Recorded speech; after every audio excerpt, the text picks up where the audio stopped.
दोस्तों, एक बाप ने अपनी बेटी को जिंदा दफन कर दिया। उसके बाद में जो कुछ हुआ उसके बारे में जानकर आपकी आंखों में भी आंसू आ जाएंगे, आप भी रोने लगोगे। इसलिए आज का यह वीडियो आप सभी के लिए बहुत खास है। आप इसको आखिर तक जरूर देखें और मेहरबानी करके आगे शेयर भी कर दें ताकि और भी लोगों के पास यह वीडियो पहुंच जाए। तो चलिए दोस्तों शुरू करते हैं। दोस्तों, अल्लाह के प्यारे नबी हज़रत मोहम्मद सल्लल्लाहु अलैहि वसल्लम के ज़माने से पहले दौरे जाहिलियत में लोग बेटियों को कब्र में जिंदा दफन कर दिया करते थे। ये लोग अपनी बेटियों के हाथ में कोई गुड़िया वगैरह देकर यानी कि कोई खिलौना देकर कब्र में बिठा दिया करते थे। बच्ची उसको खेल समझती और ये लोग उस पर मिट्टी डाल दिया करते थे। उसी ज़माने में एक शख्स अल्लाह के प्यारे नबी हज़रत मोहम्मद सल्लल्लाहु अलैहि वसल्लम की बारगाह में हाजिर हुआ और फूट फूट कर रोने लगा। यह देखकर आप सल्लल्लाहु अलैहि वसल्लम ने उस शख्स से रोने की वजह पूछी तो उस शख्स ने रोते हुए बताया, या रसूलुल्लाह सल्लल्लाहु अलैहि वसल्लम, मेरे घर में पहली औलाद बेटी पैदा हुई, जबकि मुझको बेटे की चाह थी। उसके बाद में मुझे दूसरी औलाद भी बेटी पैदा हो गई। इस बार मैं बहुत ज़्यादा दुखी हुआ, इसलिए मैंने उसको जिंदा दफन करने का पक्का इरादा कर लिया था। या रसूलल्लाह, उसके बाद में 2 साल का वक्त गुजरा कि एक दिन मैंने अपनी बेटी की अंगुली पकड़कर उसको जिंदा दफनाने के लिए ले जाने लगा। मेरी बेटी ने मेरी अंगुली पकड़ रखी थी और हम दोनों बाप बेटी चले जा रही थी। मेरी बेटी बहुत खुश थी, यह सोचकर कि वो अपने बाप के साथ में कहीं पर घूमने फिरने के लिए जा रही है। मेरी बेटी सारा रास्ता मुझसे अपनी तुतलाती हुई जबान में बात करती जा रही थी। मैं सारा रास्ता उसको और उसकी फरमाइशों को बहलाता रहा। उसके बाद में या रसूलल्लाह सल्लल्लाहु अलैहि वसल्लम, मैं अपनी बेटी को लेकर कब्रिस्तान में पहुंच गया और उसके लिए एक जगह मुकर्रर कर ली। मैं ज़मीन पर एक जगह पर बैठ गया और अपने हाथों से मिट्टी हटाने लगा, यानी कि उसके लिए कब्र तैयार करने लगा। जब मेरी बेटी ने मुझे ऐसा करते हुए देखा तो वो भी मेरे पास आ गई और वो भी अपने नन्हे नन्हे हाथों से मिट्टी को हटाने लगी। उसके बाद या रसूलल्लाह सल्लल्लाहु अलैहि वसल्लम, हम दोनों बाप बेटी मिट्टी खोदते रहे। मैंने उस दिन साफ और सफ़ेद कपड़े पहन रखे थे। मिट्टी हटाते वक्त मेरे साफ कपड़ों पर मिट्टी लग गई थी। यह देखकर मेरी बेटी उठी और अपने नन्हे नन्हे हाथों से मेरे कपड़ों की मिट्टी साफ करने लगी। मैं उसके लिए कब्र तैयार कर रहा था और वो मेरे कपड़ों को साफ कर रही थी। उसके बाद कब्र तैयार हो गई। मैंने मेरी बेटी के हाथों में एक गुड़िया दी और उसको कब्र में बिठा दिया और उस पर मिट्टी डालना शुरू कर दिया। जब उसने मुझे ऐसा करते हुए देखा तो वो भी अपने नन्हे नन्हे हाथों से अपने ऊपर मिट्टी डालने लगी।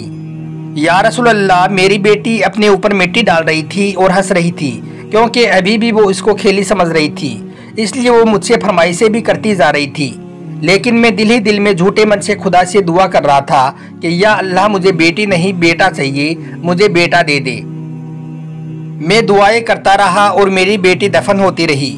फिर आखिर में जब मैंने उसके सर पर मिट्टी डालना शुरू किया तो वो बहुत डर गई और फिर उसने खूब बड़ी नज़रों से मेरी ओर देखा और कहने लगी, अब्बा जान, आप पर मेरी जान कुर्बान, आप मुझे क्यों दफन कर रही हो? मैंने अपने दिल पर पत्थर रख लिया था और अपने दोनों हाथों से जल्दी जल्दी उस पर मिट्टी डालना शुरू कर दिया।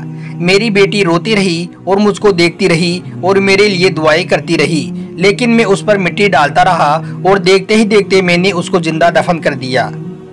दोस्तों, ये वो शख्स था जो पैगंबर हज़रत मोहम्मद सल्लल्लाहु अलैहि वसल्लम की बारगाह में था और दहाड़ी मार मार कर रो रहा था। यह सुनकर अल्लाह के प्यारे नबी हज़रत मोहम्मद सल्लल्लाहु अलैहि वसल्लम की आंख भी नम हो गई।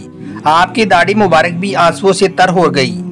आपने फौरन अल्लाह की बारगाह में अपने हाथ उठाए और अल्लाह से दुआ की और फरमाया, या अल्लाह, जो अपनी बेटियों का नहीं होगा वो कभी भी मेरा नहीं होगा। ऐसे इंसान को अल्लाह कभी माफ़ नहीं करेगा। इसी तरह से दोस्तों, एक मरतबा अल्लाह के प्यारे नबी हज़रत मोहम्मद सल्लल्लाहु अलैहि वसल्लम की महफिल सजी हुई थी। इतने में एक शख्स आपकी बारगाह में हाजिर हुआ और बड़े ही अदब के साथ कहने लगा, या रसूलल्लाह सल्लल्लाहु अलैहि वसल्लम, क्या मुझको माफ़ी मिल सकती है? तो यह सुनकर आप सल्लल्लाहु अलैहि वसल्लम ने फरमाया, ए शख्स, तुम्हारा गुनाह क्या है? वो शख्स अर्ज करने लगा, या रसूलल्लाह, मेरा गुनाह बहुत बड़ा है। मेरा गुनाह इस ज़मीन और आसमान से भी बड़ा है। क्या मुझे माफ़ी मिल सकती है? तो यह सुनकर अल्लाह के प्यारे नबी हज़रत मोहम्मद सल्लल्लाहु अलैहि वसल्लम ने फरमाया, ए शख्स, तूने ऐसा कौन सा गुनाह किया है जो इस ज़मीन और आसमान से भी बड़ा है? क्या तूने जिना किया है? क्या तूने शराब पी है? तो वो कहने लगा, नहीं या रसूलल्लाह, मेरा गुनाह इनसे भी कहीं बड़ा है। यह सुनकर आप सल्लल्लाहु अलैहि वसल्लम ने फरमाया, ए शख्स, फिर तूने ऐसा कौन सा गुनाह किया है जो इस कायनात से भी बहुत बड़ा है। तो वो शख्स अर्ज करने लगा, या रसूल अल्लाह, मैं अबू जहल का पैरोकार था, यानी कि मैं अबू जहल को मानने वाला था।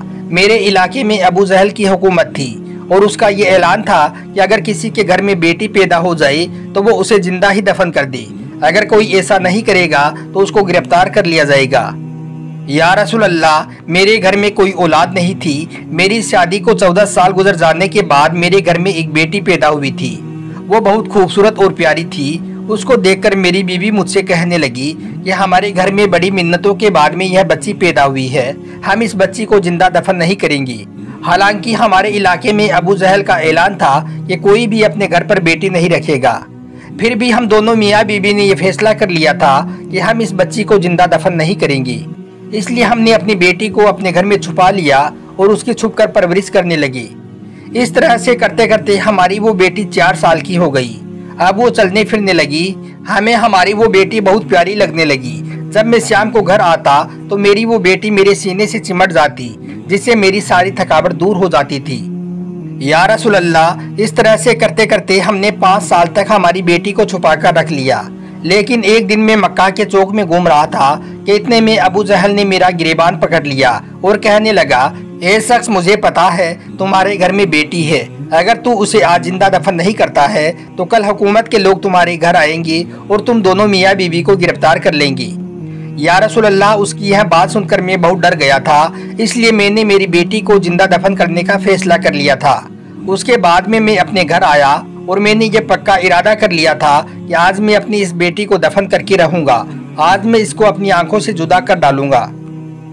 मैंने इस बारे में उसकी माँ को, यानी कि अपनी बीवी को, कुछ भी नहीं बताया था। मैंने उसकी माँ से कहा कि बच्ची को जल्दी तैयार कर दो, मैं इसको इसके मामू के घर पर छोड़ आता हूँ, क्योंकि अबू जहल को ये मालूम चल गया है कि हमारे घर में बेटी पल रही है। कहीं अबू जहल के जल्लाद हमारे घर न आ जाएं और इसको पकड़कर कहीं जिबा ना कर दें। यह सुनकर उसकी माँ बहुत डर गई और उसने जल्दी जल्दी अपनी बेटी को तैयार कर दिया।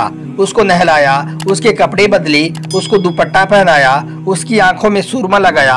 उसके बाद में मैंने अपनी बेटी को गोद में उठाया और वहां से चल दिया।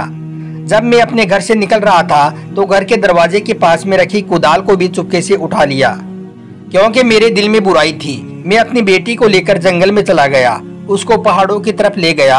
यह देखकर मेरी वो बेटी बहुत डर गई और मुझसे कहने लगी, अब्बा जान, मुझे आप कहाँ ले जा रही हो। मैंने उसके मुंह पर एक जोरदार तमाचा मारा और उसको चुप करा दिया। बेचारी वो खामोश हो गई। या रसूल अल्लाह, उसको लेकर मैं पहाड़ों के दामन में चला गया और उसके लिए एक गड्ढा खोदना शुरू कर दिया। यह देखकर मेरी वो बेटी मुझसे पूछने लगी, अब्बा जान, आप यह गड्ढा क्यों खोद रहे हो। मैंने अपने दिल पर पत्थर रख लिया और मैं चुपचाप गड्ढा खोदता रहा। जब वो गड्ढा तैयार हो गया तो फिर मैंने अपनी बेटी को उठाया और उसमें बिठा दिया। यह देखकर वो रो पड़ी और कहने लगी, अब्बा जान, अगर आपको मुझे जिंदा दफन ही करना था तो आप मुझे घर पर ही बता देती, मैं अपनी अम्मी को आखिरी सलाम तो बोलकर आ जाती। दोस्तों, जब वो शख्स यहाँ तक पहुँचा तो यह सुनकर अल्लाह के रसूल सल्लल्लाहु अलैहि वसल्लम की आंखों में आंसू आ गई। आपकी दाढ़ी मुबारक आंसुओं से तर हो गई। सारे सहाबाई किराम भी रोने लगी। फिर वो शख्स कहने लगा, या रसूल अल्लाह, उसके बाद में मैंने अपनी बेटी पर मिट्टी डाल दी और उसको जिंदा दफन कर दिया। इतना कहकर वो शख्स दहाड़ी मार मार कर रोने लगा। फिर वो शख्स कहने लगा, या रसूल अल्लाह, मैंने जिस दिन से मेरी बेटी को जिंदा दफन किया है उस दिन के बाद से मैं सो नहीं पाया हूँ। वो बच्ची रोजाना मेरे ख्वाब में आती है और मुझसे कहती है, अब कल कयामत का दिन होगा, रसूल अल्लाह की अदालत होगी और मेरे हाथों में आपका गिरेबान होगा। ए अल्लाह के नबी, आज 40 दिन बीत चुके हैं, मुझको नींद नहीं आ रही है। आज मैं आपके दरवाजे पर आया हूँ इसलिए कि आप रहमतुल लिल आलमीन हो, क्या मुझे माफ़ी मिल सकती है। तो यह सुनकर आपने फरमाया, ए शख्स, तूने बहुत बड़ा गुनाह किया है। तूने तो अर्श को भी हिला दिया है, तूने तो इस जमीन को भी हिला कर रख दिया है। तुझे तरस नहीं आया जब वो बच्ची रो रही थी तो तूने अपने हाथ क्यों नहीं रोकी। जब तू उस पर मिट्टी डाल रहा था तो तुझे तरस क्यों नहीं आया। ए शख्स, बेशक मैं रहमतुल लिल आलमीन हूँ, रहमत का पैगाम लेकर आया हूँ। अगर तू भी आज सच्चे दिल से तौबा करके कलमा पढ़ता है तो मैं इतनी बड़ी रहमत लेकर आया हूँ कि वो रहमत तुम्हारे इस गुनाह से कहीं बड़ी है।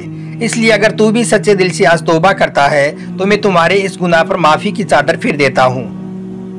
फिर आपने फरमाया, मैं क़यामत तक के लिए ये ऐलान करता हूँ कि अगर मेरी उम्मत में जो कोई अपनी बेटियों की अच्छी तरह से परवरिश करेगा, उनको अच्छी तरह से उनकी शादियाँ करेगा, तो मैं मोहम्मद उनके लिए जन्नत का ऐलान करता हूँ।